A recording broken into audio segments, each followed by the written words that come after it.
So this is Gimpy. Wanted to introduce you to him. He's a meadow animal, and if you know anything about meadow animals, you know that they always have a story. Might be a good story, might be a sad story, or like Gimpy, it could be a combination of both. And so we'll see how long he'll hang out with me while I tell you a little bit about him. He was born in March of this year, so he's about 8 weeks old, and he has his name for a good reason.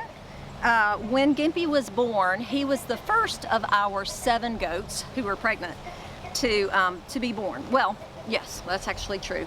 His mama went into labor first, and we didn't know she was in labor, so we're not sure how long she had worked hard before we found her in labor, and she had a very difficult time. She ended up, we actually, sorry about that, the roosters. We ended up losing her. Her name was Cupcake, and we loved her. And we lost several of Gimpy's siblings because of her really bad delivery. And frankly, it was a bad night. It was very traumatic. It was sad. We don't like to think about it. We don't like to talk about it. It was just sad. Gimpy, as you've probably figured out, was born with a leg problem. So his back right leg was all curled up. It had not been extended properly. We think it was because there were so many siblings in her womb with him that he was not able to stretch the leg out in the womb. So, of course, he was named Gimpy. Well, when a goat's born like that and the mama doesn't make it, we had to bottle feed. So we began bottle feeding Gimpy for a couple of days, and then one of our other goats went into labor, and Landon was amazing and grabbed Gimpy and took Gimpy over to the new mama, who was literally like giving birth to goats. And this might be a bit graphic, but grabbed some placenta and rubbed it on Gimpy. And sure enough, that mama goat thought that Gimpy was hers. And so she took him in.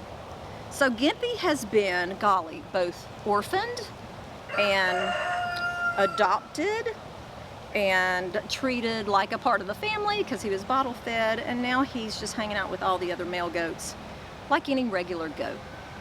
So Gimpy's story began with trauma and tragedy.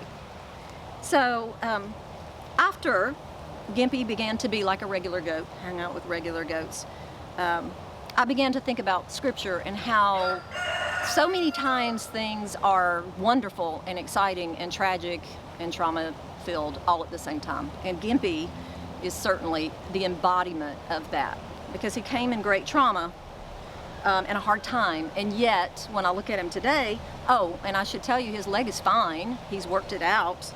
Maybe you'll get to see him walk on this video. I don't know if he'll jump down or not. But he is now a sign to me of beauty and restoration and hope, although he was born in tragedy. So that reminded me of Isaiah 61 verse 3. It talks about, oh, and here he goes. See, obviously doing well.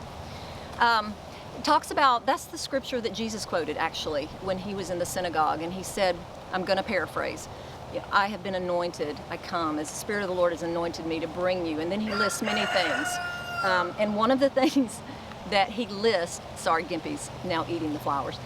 One of the things that Jesus listed that he came to bring was a spirit or a garment of praise. That's the way the King James version records it.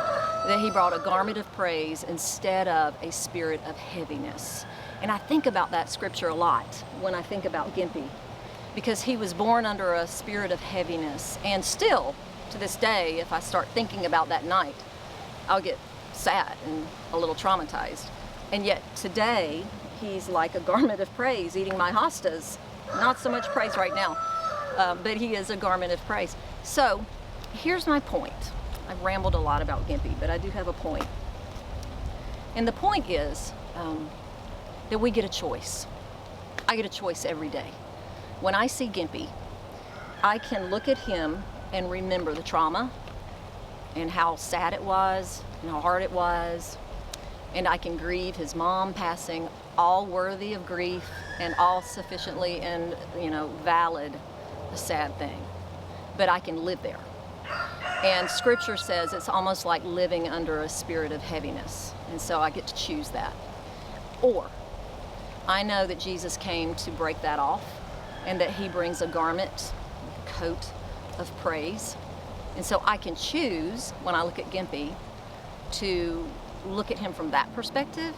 And I know that praise and worship and all those things involve thanksgiving. And so what I try to do, I don't always win, but what I try to do is look at Gimpy under that umbrella with a garment of praise and be thankful that out of his mama's babies, we got one who survived.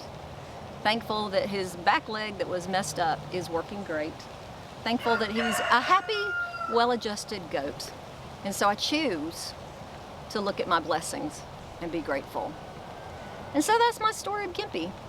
And I would just challenge you guys who have your own traumas, probably more weighty than a goat delivery, but nevertheless, things that scar us and wound us and hurt us and make us sad.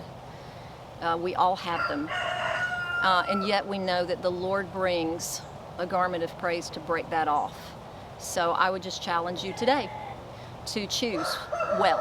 And I challenge myself the same thing every day. What am I going to choose today? Am I going to choose to walk under heaviness or choose to walk in praise and thanksgiving? So that's your challenge for the day. I probably should go get Gimpy. He did move on from the hostas, is now into the weeds, so that's a good thing. All right, love you guys. See you later.